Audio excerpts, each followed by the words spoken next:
Yo guys, ever feel like you're just stuck in a soul-crushing office grind? Shin Wolford definitely did. This corporate drone in modern-day Japan basically lived at his desk. Forget drinks with coworkers, Shin's idea of a good time was extra overtime. One fateful night, after another marathon coding session, Shin zoned out on his walk home, replaying the emptiness of his life. Boom! Truck-kun strikes again! Shin's isekai adventure begins not with a fancy light novel isekai ritual, but with a good old-fashioned isekai, getting trucked to another world, duh. Shin wakes up in a world brimming with magic, mythical creatures, and the whole hero-demon shebang. His first memory? The smoldering aftermath of a demon raid, with him as the sole survivor. Talk about a baptism by fire. Enter Merlin, a powerful mage who takes Shin under his wing. Shin chills with Merlin in a secluded forest crib, basically becoming his adopted grandson and only student. But Shin wasn't your average isekai protagonist. His modern world knowledge and can-do attitude turn him into a freaking prodigy, mastering magic and swordsmanship like nobody's business. Fast forward to 8-year-old Shin, ready to provide dinner for the wizard grandpa. He stalks through the forest, a master of the silent takedown, with the help of some wind magic, of course. Shin nabs some unsuspecting chickens with a wind gust, then goes all boar whisperer and snags a wild boar with his bare hands. Well, maybe with some magic assistance. Proudly returning home with his bounty, Shin earns major props from Merlin. Apparently, using wind magic to hunt boar is the ultimate flex move in this world. Shin, a young magic user, is tasked with igniting some wood. To the surprise of those present, he accomplishes this feat solely through mental visualization, bypassing the need for verbal incantations. This revelation sparks both intrigue and relief among his peers. Suddenly, Mita Bowen, Shin's magic year teacher, and Michael Sin, his sword instructor, burst into the cottage. Mita, a passionate environmental activist, immediately reprimands Shin for hunting a boar, deeming it too dangerous for someone his age. Shin, however, defends his actions, citing the protective magic gear he crafted with Mita and the rigorous training he received from Michael. 2 years later, Merlin, recognizing Shin's potential, takes the young man on a demon hunting expedition. Merlin explains that demons are a result of animals, or even humans, losing control over the magical energy within them, leading to a frenzied state. A catastrophic event in the nation's history caused by a human-turned-demon underscores the grave threat these creatures pose. Merlin, the nation's hero for defeating this formidable foe, imparts his knowledge of the search magic spell to Shin. This spell involves spreading one's mana in a thin layer to detect other magical signatures. This time, things get cray-cray as the mana goes off the charts. Merlin's all like, "Whoa, takes ages and mad magic skills to use that." But then bam! Shin drops a jaw-dropping move using this crazy search magic to peep creatures from afar. Suddenly, he feels a sinister energy like seriously bad vibes. Rin jumps in, confirms it's a demon, and they're off like a shot. This demon's oozing a dark aura like nobody's business. Shin, ever the badass, whips out his sword, the one that vibrates like whoa at ultrasonic levels, and jet boots on. He's zooming around like a ninja on caffeine. Before you can say demon dust, Shin slays the beast, faster than Merlin can even warn him about the dangers. Shin's all "did I do good sensei?" practically bragging about setting a new demon-slaying speed record. Then he throws Merlin a curveball, asking what kind of magic is on his sword. Shin tries to play it cool, not wanting to spill the beans about his past life memories. But guess what? Merlin and the crew are already onto him, suspecting he's from some alternate world mind blown. Next day, it's brutal combat training time with Michael. Shin gets pushed to his limits, but you know him, he takes it in stride. After that epic beatdown, Merlin whisks him away to the mountains. Turns out Gramps Merlin ain't actually blood, but found him chilling in the wreckage of a demon smackdown. Shin's got some fuzzy memories of that day, but honestly, he's already moved on. For him, Michael and Melinda are the real deal, the fam that raised him.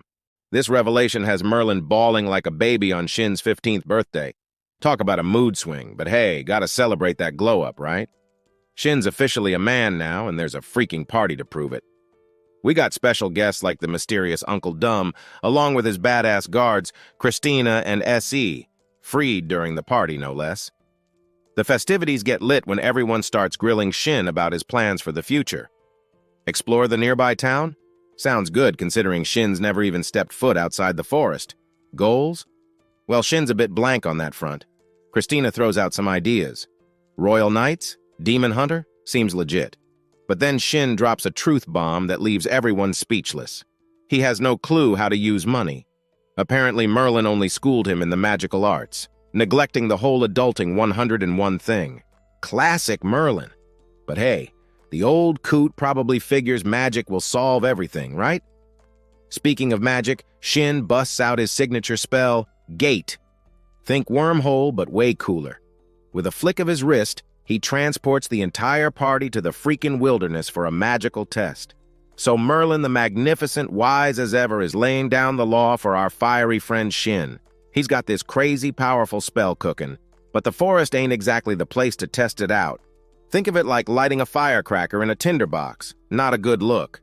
Shin, ever the show-off, ignores Merlin's warnings. He conjures up an image of supercharged gas, hotter than your mama's jalapenos, and wham! A blue fireball appears, leaving everyone with singed eyebrows. But that's just the warm-up, baby. Shin cranks things up a notch, throwing some hydrogen into the mix and squeezing that fireball tighter than a dragon's grip. Then, with a mighty roar, he blasts it at a nearby hill. The result? A mini-nuke explosion that would make even Michael Bay jealous. Needless to say, everyone freaks out, especially Melinda, who's looking paler than a ghost. This whole ordeal convinces the gang that letting Shin loose on the world is a recipe for disaster. Diem, ever the strategist, chimes in.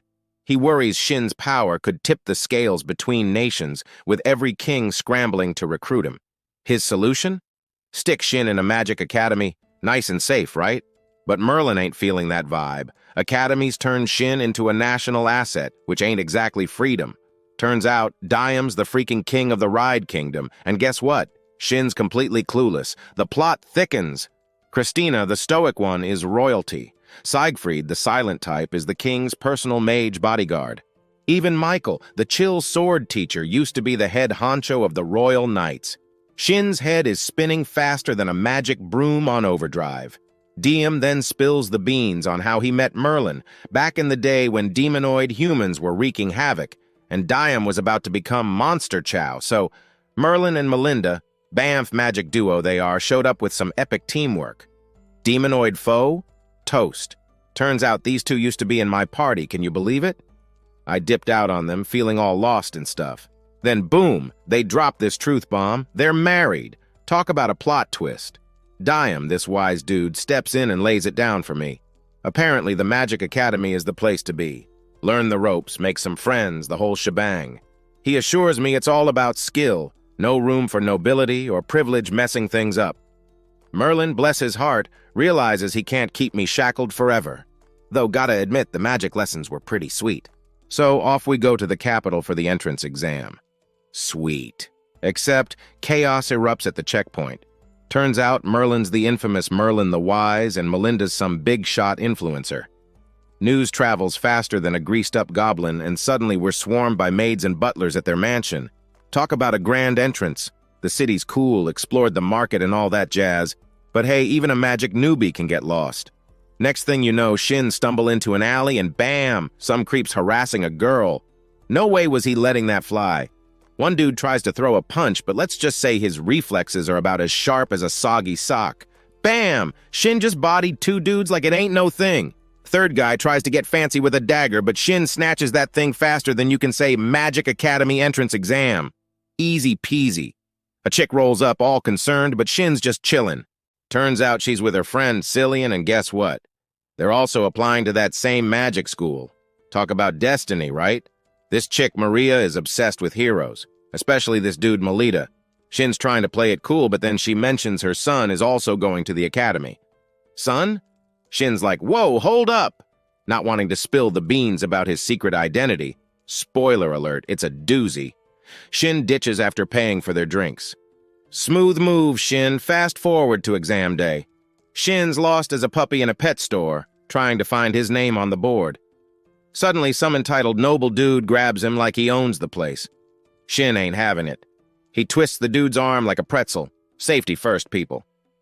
This jerk, Kurt, starts throwing his noble weight around, But guess who shows up to shut him down? The freaking Crown Prince August. Puts Kurt in his place faster than you can say royal decree. Wait, what? Shin is floored. Turns out August is like his cousin, and Shin's been calling him uncle this whole time? Talk about an awkward situation. August just laughs it off, but man, this academy entrance exam is getting crazier by the minute.